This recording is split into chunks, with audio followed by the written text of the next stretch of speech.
In this episode of New Jersey Living, the podcast, we are going to take a deep dive into investment in this particular episode.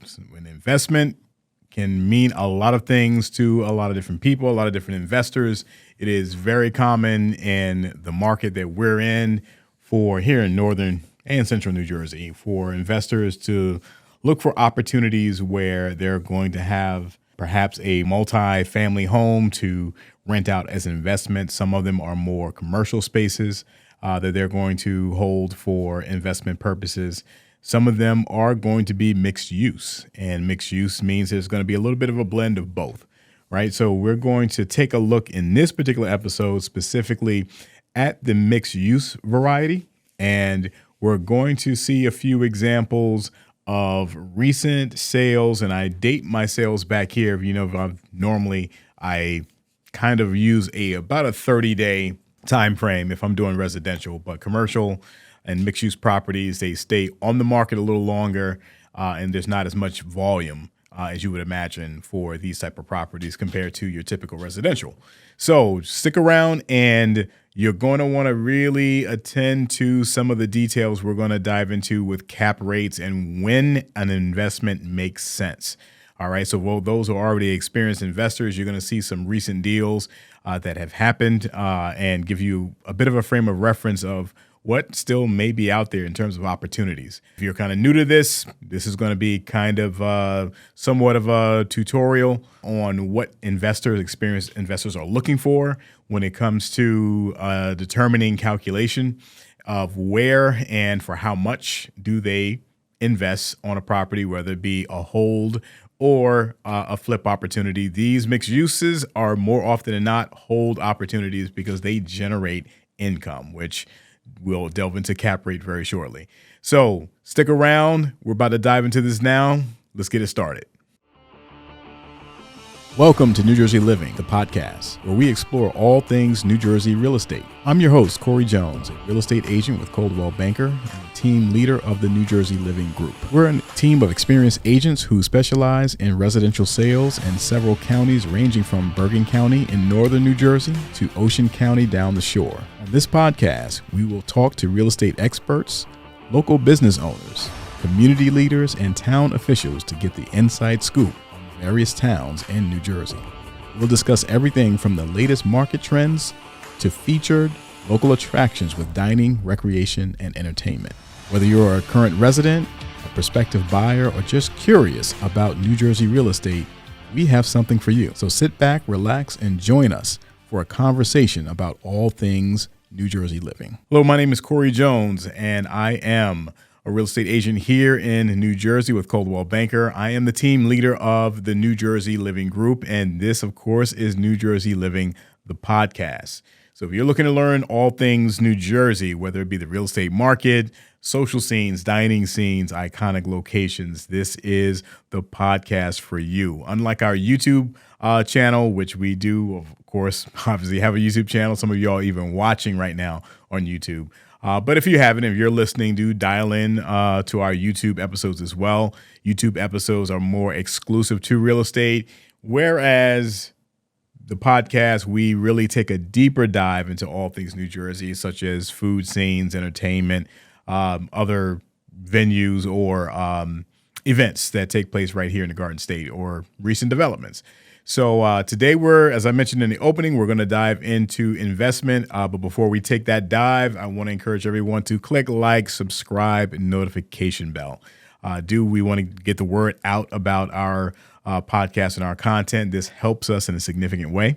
And we want to keep you updated on all the materials that come out on a weekly basis. Also, I want to encourage comments. If you have any suggestions or questions or just general commentary, it is welcome. We have guidelines that we like to follow, obviously, to keep things appropriate and positive, but not to say that, critiques are not welcome either, just a matter of fitting within the guidelines of how we have appropriate discourse on the channel.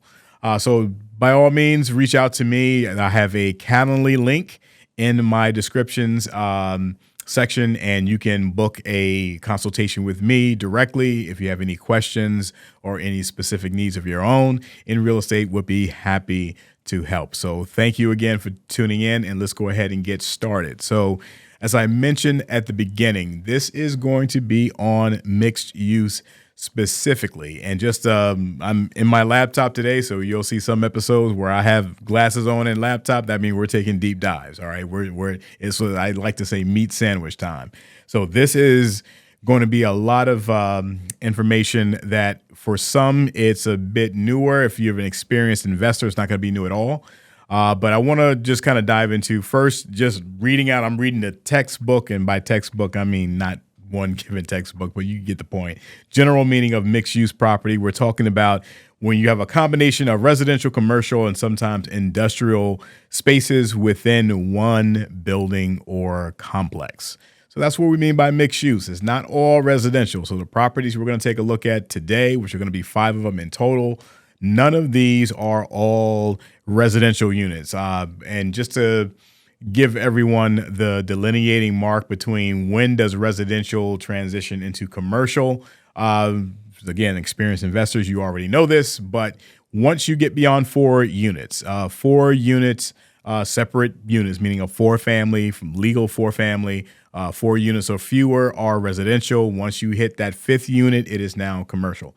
So these are not strictly commercial in terms of residential. They're not strictly retail. They're not strictly industrial. They are a blend somehow between the two. The ones we're going to take a look at today are a mix between a commercial space that has some kind of retail function or capacity along with residential. These are prime targets in this market where we are right now. And I'm going to hit specifically Hudson County on this particular episode. There are definitely outside of Hudson, there's some locations that are ideal for mixed use.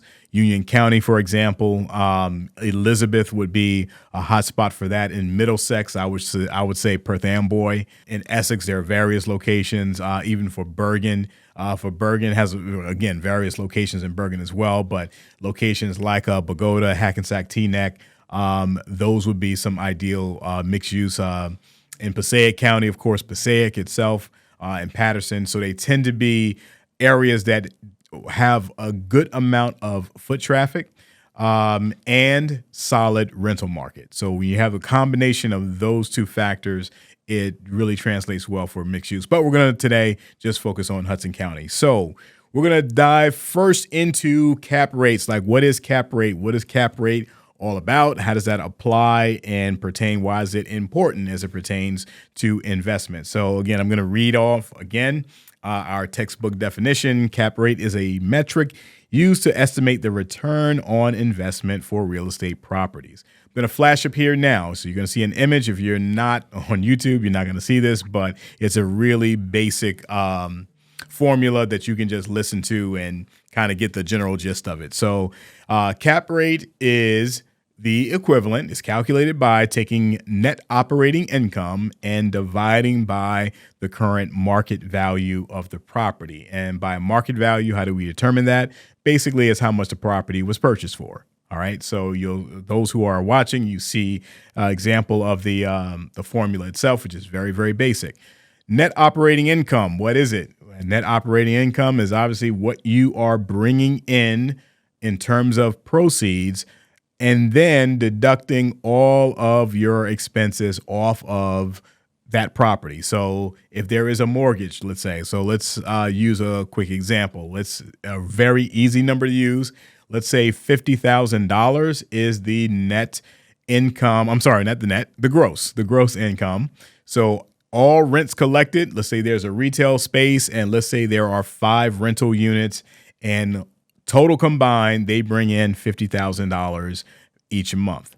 In that, you have expenses that you pay out. All right. So you're going to pay out, there's certain utilities that you're going to cover. By utilities, typically that is going to be water, definitely in New Jersey. Whether the tenants are paying Utilities such as electric and gas is going to depend on the lease arrangements, and with the commercial space is going to depend on the type of lease. We're not going to dive too deep into the different type of commercial leases there are, but some of them, the tenant will be responsible for absorbing all of that. Some cases, even the property taxes, but we're just going to, for a general purpose, say that the owner of this building is going to pay property taxes and going to pay water. So property taxes and water, you take those out. Let's say there's a mortgage. If there is a mortgage on the property and that mortgage is monthly, right? So let's say in total, the total monthly expenses, mortgage, utilities, maintenance related costs, all of that comes out to be $30,000. All right. So that would mean the net for the property on a monthly would be $20,000. Okay, so that would basically be divided by the actual market value of the property. If you just bought it, it's easy to determine market value. If you've owned for 5 years, 10 years, then it's obviously a different scenario. You have to really get an updated valuation of the property to know what the cap rate is going to be. So that net divided by market value gives you a percentage, and that percentage could be 4, could be 5, could be 7, could be 10, and we're going to get into how that translates into the quality, or I'd say the ideal scenario in terms of what type of number you want for the given type of investment and the location that you're in. So the purpose of cap rate is to determine really the potential return on the investment. A higher cap rate, and because we're talking mixed use, a lot of mixed use in the location that we're talking about today, you're really somewhere in a high 4 to high 6-ish kind of range. And the higher your cap rate really means that there is a higher earning potential, but it tends to be higher risk as well. All right, so a lower cap rate, let's say if it's in the low 5s or high 4s, a 4.8, for example, or 4.9, something like that, that tends to be a lower return, but they tend to be very, very stable. So risk-averse investors do not really mind a higher type of risk opportunity. And it does vary a little bit in terms of what type of investment you're buying. We're talking about mixed-use properties. We're not talking about hotels right now or things like that. And those have different type of cap rates. But for our general purposes, we're going to just use a 4.8 to, let's say, a 6.5, okay, in terms of a cap rate of what we want to really target based on what type of property it is in terms of number of units, what the commercial space is set up for, and location, of course. I do have, as we dive into this first property, I do have a list of strategies that definitely are specifically applicable to mixed use. So we're not going to get specifically into those strategies in this episode, but we're going to put this clip up here for our IG and TikTok followers as well. If you DM me or just in the comments section, type in mixed use, I will send out a list of these strategies for you to reference. And if you have any further questions, we can take that from there. All right. So again, type in mixed use into the comments section. If you're watching this on an IG reel, if you are either TikTok or YouTube, just DM me and I will follow up with that same list of strategies. Our first property, and we're going to work our way up from the lower end investment in terms of cost to our higher end, and you'll see why one translates to the other in terms of price points. But we're going to start in Bayonne. We're at 603 Broadway. If you're familiar with Bayonne, Broadway is the main commercial road that runs north and south in Bayonne. So there is a lot of foot traffic. There is a lot of activity when it comes to retail in that section. So this property listed at $775 and sold at $728. I'm going to flash up some photos now, not extensive photos on this one, but I'm going to give you some of the details on this particular property. The property has a commercial space, as you can see on the front view of the photos, and it has 2 additional units. It has a 1-bedroom unit and a 3-bedroom unit. So the price point is reflective that this is a relatively smaller property in terms of general size.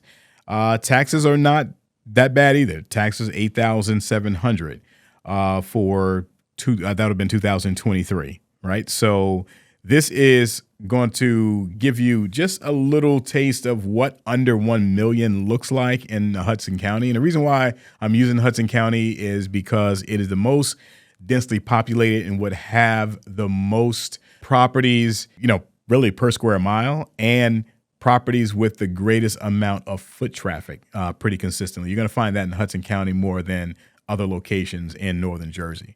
In this particular property, there's not a specific description of the commercial space. Some commercial spaces, you will see that they maybe been set up as a salon. Some of them are set up as a bodega or a deli.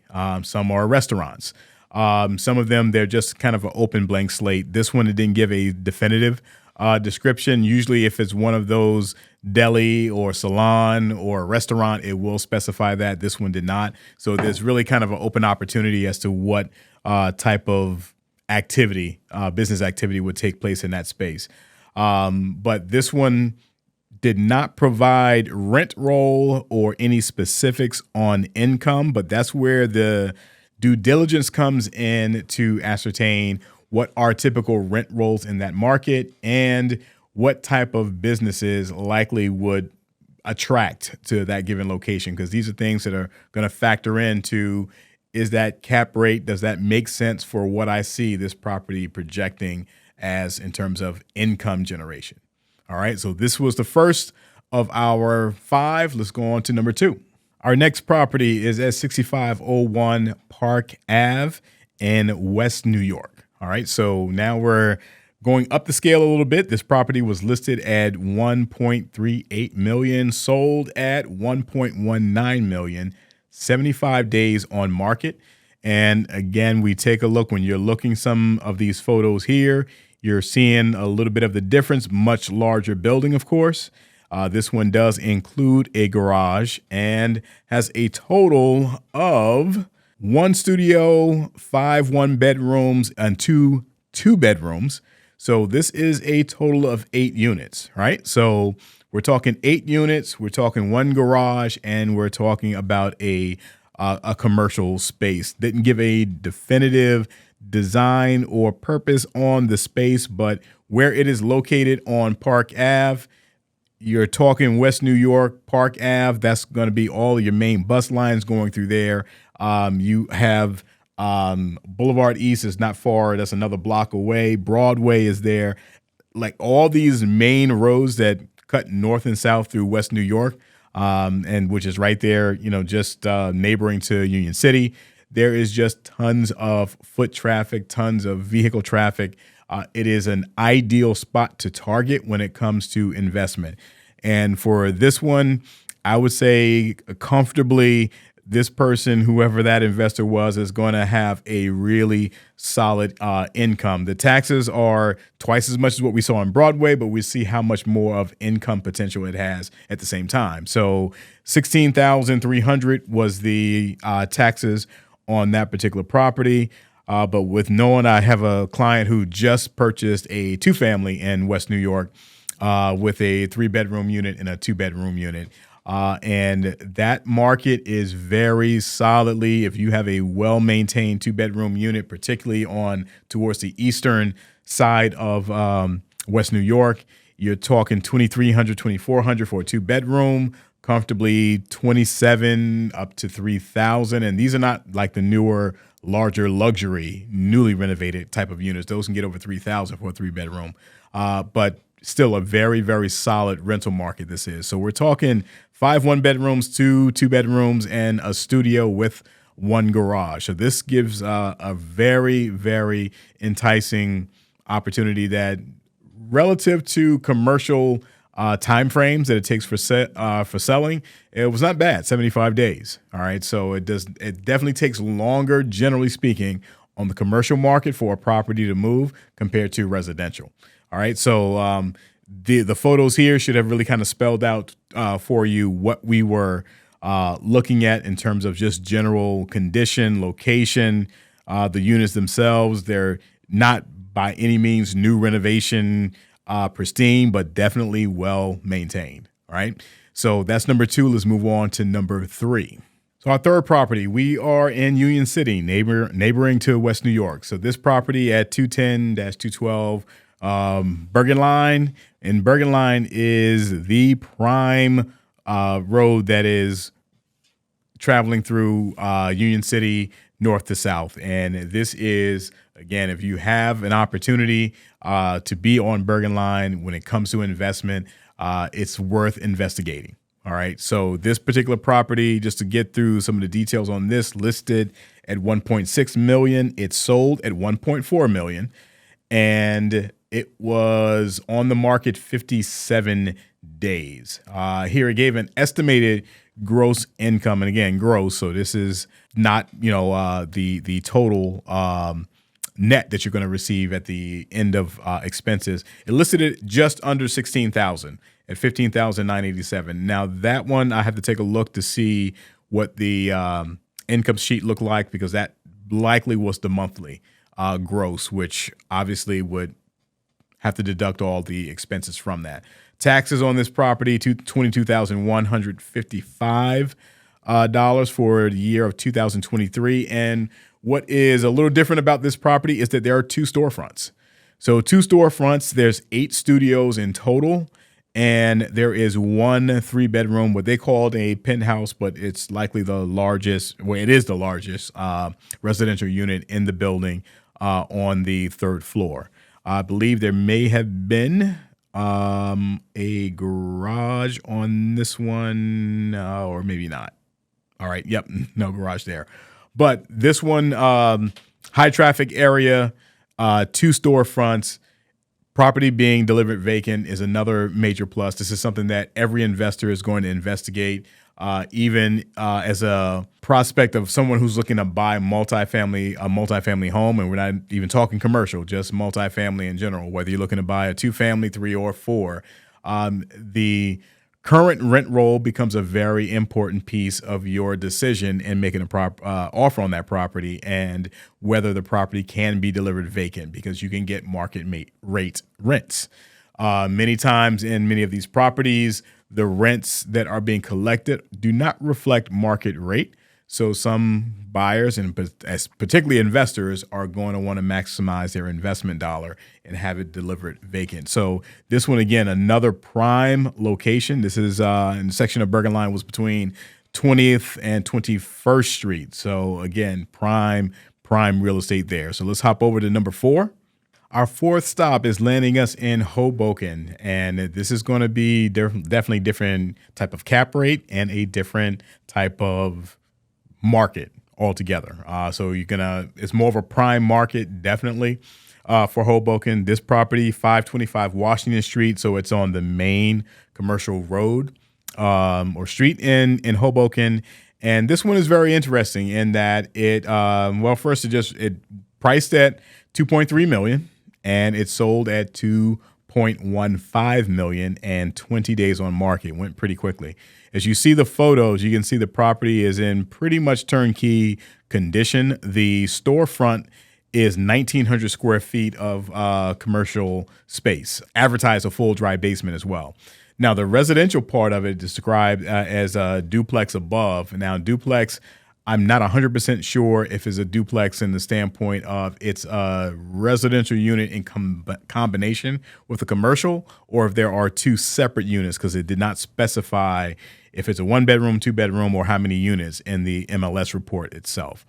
But let's just say if it's on the lesser side of that, and there's a residential unit, they have build out rights on Court Street, which is very interesting. So Court Street is a small, almost like alleyway that parallels Washington Street as you go towards the waterfront, towards the Hudson River.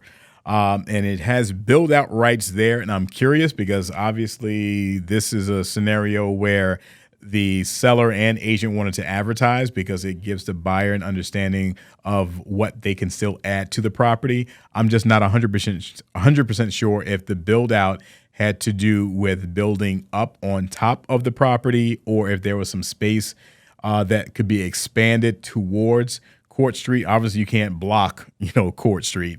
But it would be interesting just to learn a little bit more detail there, because I'm sure that was one of the enticing pieces to this, that it can be added to that would enhance the earning potential. But right offhand, when you look at the market value, and market value here obviously was $2.15 million, the rent that is collected on that is going to likely yield a lower cap rate than some of these other properties that we've mentioned in cases 1, 2, and 3. All right. But you're in a very, very stable market when it comes to Hoboken. And this is right at roughly around 5th Street. So easy very convenient walking distance down to the PATH station, which means your rent roll is going to be consistent. It's going to be a very attractive rent. And anyone who utilizes that space or rents that space, that commercial space, is going to be prime commercial space, right? So not a ton of units per se, but the income is going to be very, very steady there. So lower cap rate, but lower risk. All right. So that gives you a little sample of, as we kind of climb the ladder, if you will, in price point, but at the same time, a little bit of a lower cap rate. That's what it looks like in that scenario. So let's take a look at our final property, and number 5. Now, our final stop here is at 295-297 Grove Street in downtown New Jersey. Doesn't get much more prime than this. It's on Grove, 1 block away from the Grove Street PATH station. And if you're familiar with downtown Jersey City, there's a section of Grove between Columbus and Montgomery that has been closed off to minimize traffic. So now there's just one-way traffic in one lane. The other half is really reserved now for pedestrian. All right. And there's just like some dining that takes place there as well. So this is prime location, and the price definitely reflects it. This is listed at $5.25 million, sold at $5 million even, 31 days on market. All right. So this one, we have a estimated gross income. Now, this was rented out completely. So none of these were delivered vacant. They were delivered with active tenants in all of the units. And there's 8 in total, 4 commercial, 4 residential. Estimated gross income, and this income would be for the year, not month. $268,650 annually. Taxes $38,994. So 2 studios, 2 one-bedroom units, and 4 commercial spaces. And taking a look at photos, you'll get really a good feel for both the location as well as the interior aesthetics of the units. Are these luxury? No, not getting that impression at all. But this is location where you're stepping out and being right there in the midst of dining, entertainment scene, and transit to wherever you want to go, whether it be to the city or to Newark or other locations in New Jersey. There's easy access because you're a block from the PATH, literally, right? So this is certainly something that caught immediate attention because relative to, again, going back to residential versus commercial has a tendency to move a lot slower in transition and how many days on market compared to residential. And this was 31 days, so went very, very quickly. So this gives you a little bit of a taste of what that mixed-use investment market looks like in New Jersey, specifically Hudson County. Again, if you have questions, my Calendly link is in here. You can also reach out to me directly. My contact info is in here as well. Definitely click like, subscribe, notification bell. And if you are viewing, again, if you're catching some of this on Reels, if you're catching some of this on TikTok, catching some of this on YouTube Shorts, if you're Shorts or TikTok, just DM me. But if you are Reels, definitely just write in mixed use, all right, into the comments, and I will follow up with more specific mixed use strategies that you can apply to your own investment portfolio. If you don't have a portfolio yet, now's a great time to start. If you're already in the mix of it and you're looking for some other opportunities, again, I would love to be able to be a part of your process and identifying some viable prospects out there in the market. So thank you again for joining. I hope you stay tuned, stay safe, and we'll see you next week.